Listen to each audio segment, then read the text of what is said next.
For the last 3 or 4 years, there has been a little bit of a meme going around. Fast and the Furious will end up in space. It will absolutely end up in space. Oh boy, how did we laugh. Because how ludicrous would that be? How insane would that be? How silly would that be? Yeah, the joke is definitely on us.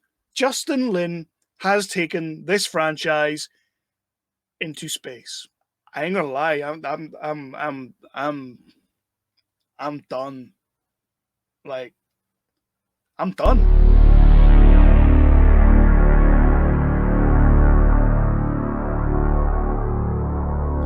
What is up, everybody? We are back. This is Nerdly Out Loud, the official channel of nerdly.co.uk, your favourite British home for all of your news, reviews, and exclusive interviews. We like to cover everything from the big budget to the low budget to the no budget, with a special keen interest because it's where our heart does lie, on the lower end of the scale. But you know what? Every now and then, the big budget blockbusters come out and you've got to check them out. We are doing a review today, and I am somewhat perplexed by this because for the last 6, 7, however many years, my wife and I have not missed a cinema release for these movies.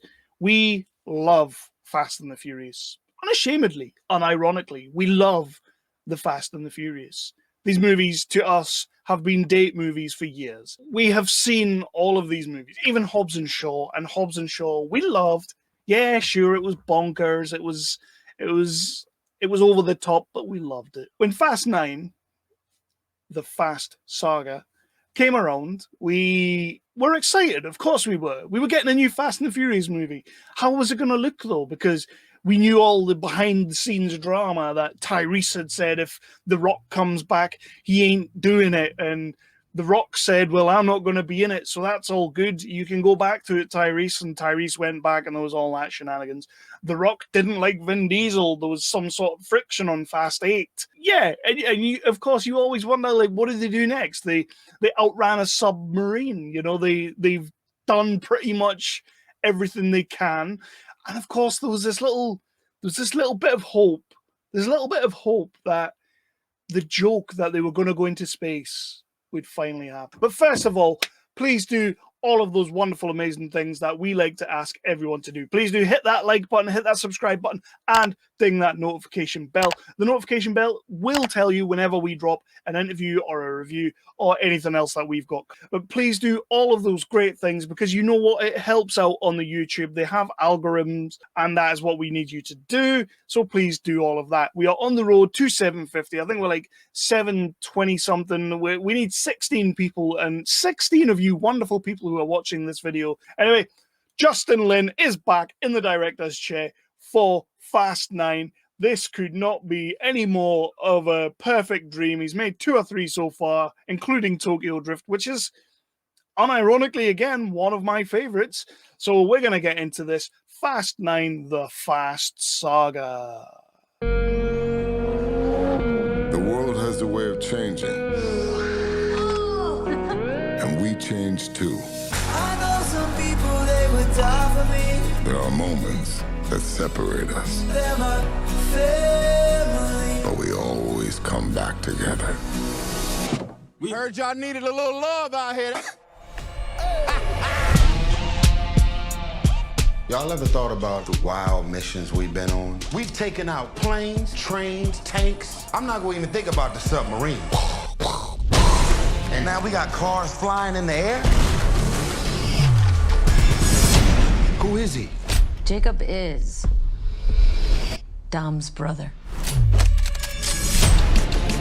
Been a long time, Dom. Little brother. You always say never turn your back on family, but you turned your back on me. Now your little family is in my world. Right at the top of this review, I am going to warn you, there are going to be spoilers, but that won't matter because the poster's got Han on it, the poster's got Cypher on it. They told us in the trailer that John Cena was Vin Diesel's brother. They told us in the trailer that Han was back. They pretty much told us everything about this movie in the trailers or on the poster or during the press tour. There was very, very little in this film we didn't already know going forward. So this is your spoiler warning because there's not really anything to spoil, but I have to put it out there anyway, just to let you know. So we're going to be talking about the ins and outs, but we will do exactly what we normally do. We will talk about the story. That's a joke. We will talk about the characters and the actors. That's a little bit of a joke. We will talk about what I did and didn't like, probably be the longest section of this video. And then we will talk about my final thoughts, what I think of it, and the Nerdly Out Loud rating, which is also kind of a nerdly rating because I'm the guy you all care about. I'm the face, so there you go. First up, we have the story. We kind of pick up 2 years after the events of Fast 8, which you've probably all forgotten, and Cypher is apparently back. Kurt Russell's plane, you know, Mr. Nobody, has been hijacked by some villains, and they have kidnapped Cypher, the villain from the last movie. Villains working together is always super scary. Tyrese, Ludacris, and the girl from Game of Thrones, that's nasty, that is awful.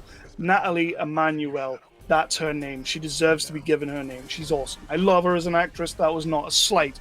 But they come to the farm where Toretto is now living. They've given up the life, apparently, although Letty not so much. They need to go and save Mr. Nobody, or at least find his plane, because there's something on the plane that Mr. Nobody didn't want anybody to have, and this is going to be your world-ending MacGuffin of the movie. The team get together and they go to Monte Quinto, or Monte Quinetto, or anyway, it's a made-up name. It's not a real place. It doesn't exist. So they go there and they find the plane a little bit too easy. They get chased by some villains a little bit too easy. And this is your first big set piece of the movie. Great place to have your big first action set piece. And boy, howdy, this is what we get. Tyrese, I don't know, Tyrese kind of takes over the rock roll for a minute, kind of jumping into people, taking them down on the floor, kicking crap out of them, getting gunned. You know, he does all that good stuff. It's pretty cool. They come to a minefield, of course, and Tyrese is a little bit scared of this minefield because he's the comic relief. They have that bit where they fly across the cliff onto another cliff. You've seen it in the trailer. It was right there for you. I'm really not that bothered that they put that in the trailer because we're about to get some more mental stuff. And that's that. They get the thing, but this is where we also meet Toretto's brother, played by John Cena. You can't see him. He is now Toretto's brother, a brother we've never heard about in the past. They've never even alluded to the fact that he had a brother. It's always just been him and Mia, but now he's got a brother, and it's John Cena, and apparently he's a super spy, because tragedy struck the Toretto family in the 80s, the late 80s, when their father dies on a race car track. And this is where you get the whole thing about how Toretto beat that guy to within a lynch of his life. It's because his dad died. And you meet his brother. He's got a brother called Jacob. Something we've never talked about before. We've talked about that incident before, but we've never talked about the fact that he's got a brother. But I guess that's just that. But then because their dad dies, and because Toretto half beats a guy to death, that means Jacob gets kind of turned into a super spy. Because that's how life works, people. In this franchise, that's how life works. So you've got all that, and now it's going to be a case of Toretto is going to have to get the other half of this device. Jacob wants the other half of this device. Cypher's kind of a little bit of a puppet master in the background. Not really, though, because she ain't doing nothing. That's going to be the run-up to the end of this movie. But one thing I forgot to mention, Han's back. Yeah, apparently you know how Han died in that car crash and like it all blew up and like killed him? Well, Mr. Nobody actually faked that so that Han could work for him, which makes little to no sense. We saw him. He didn't get out of the cockadoodie car. Like, we saw that car blow up. We saw him try to get out of it. It blew up. Jason Statham walked away from it. Toretto, I think you don't know me, but you're about to. You know, like that's kind of what happened.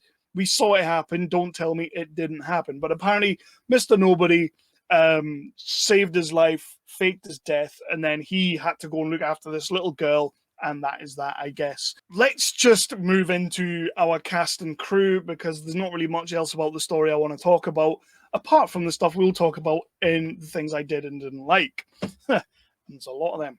So, Cast and crew, we've got the whole team back together. Everybody's back, apart from obviously The Rock and Jason Statham. The two things that kind of made you want to keep watching this franchise are now gone. But of course, that's because they're working on Hobbs and Shaw, and Hobbs and Shaw is going to be better. Hobbs and Shaw 2, you've not got a lot to live up to here. You could beat this, by the way. But the team's back. Toretto's back. Letty's back.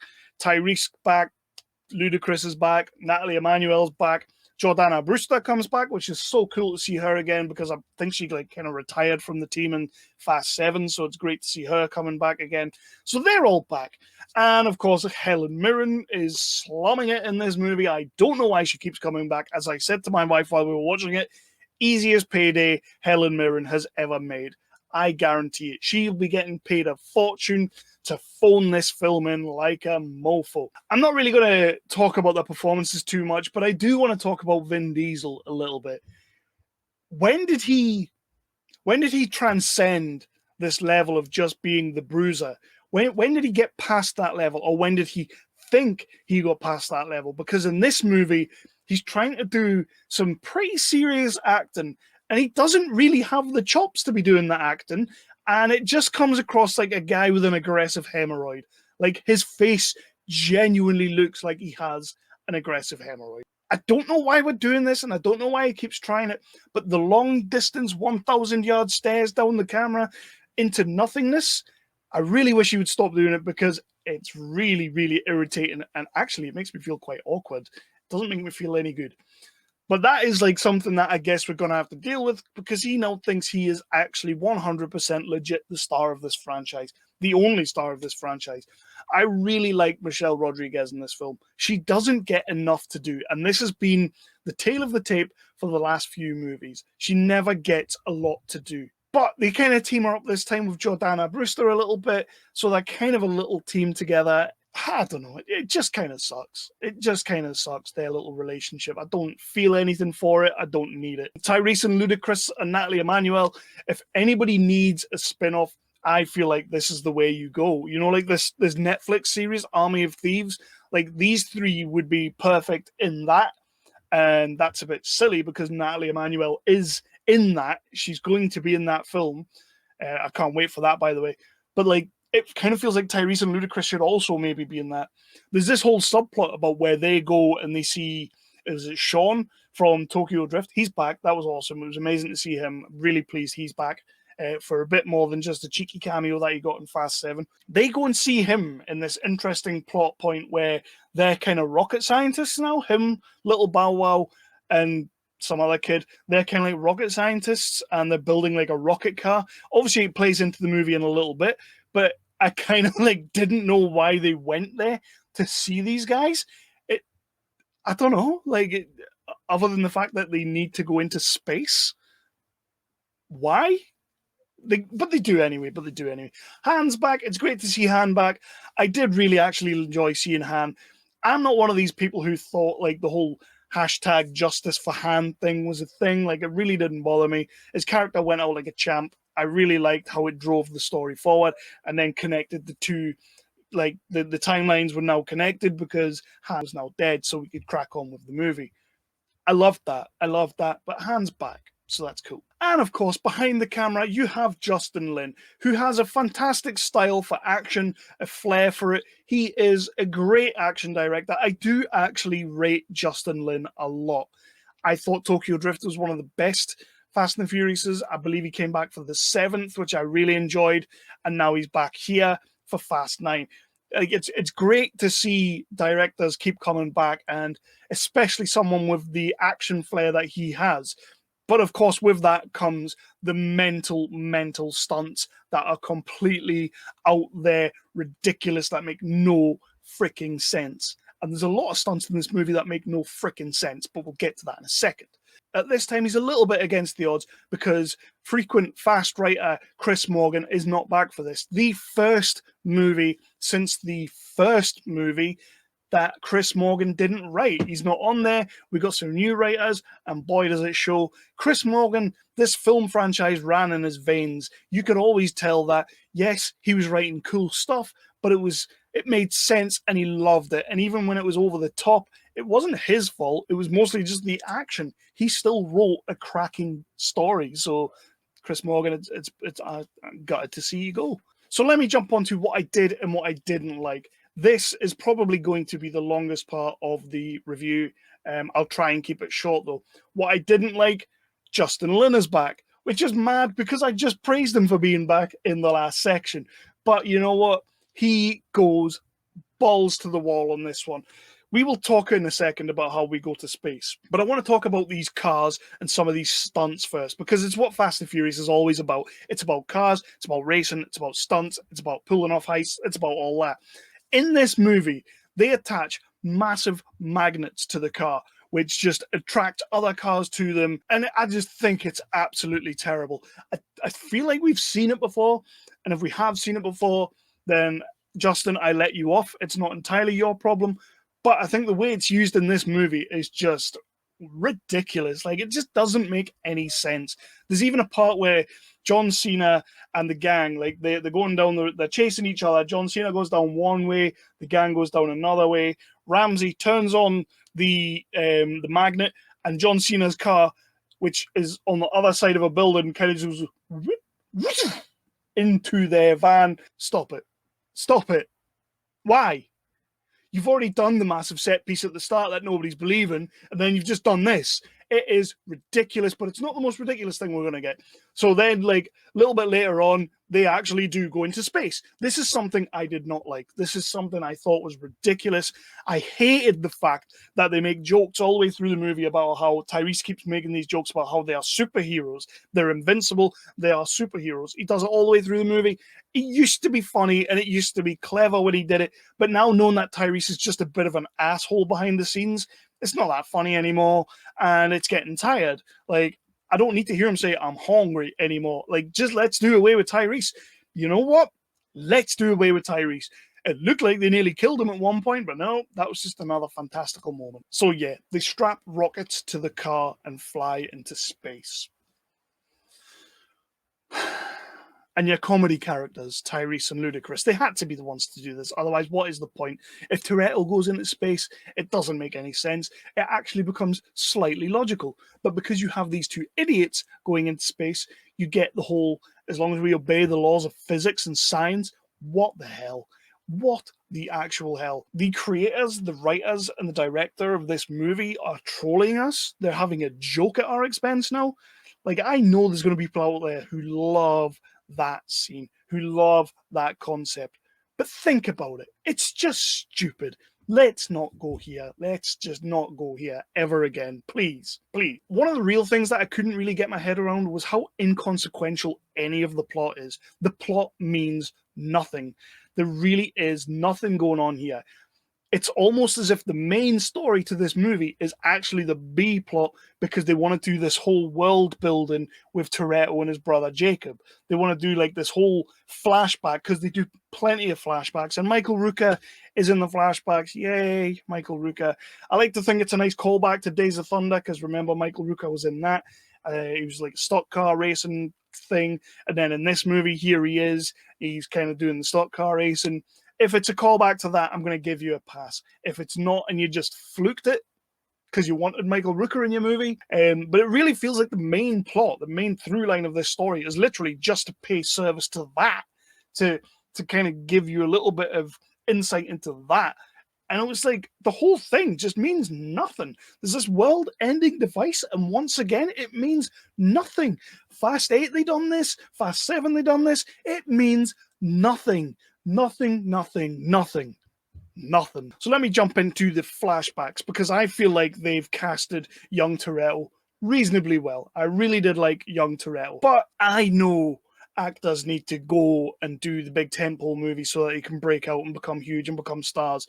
But I genuinely think Finn Cole is a star. Outright is a star. He's a fantastic young actor, young British actor who's just breaking out anyway. But for some reason, he turns up as young John Cena in Fast 9. I get it. It's a big tentpole franchise. You've got to make your money. You've got to break out somehow.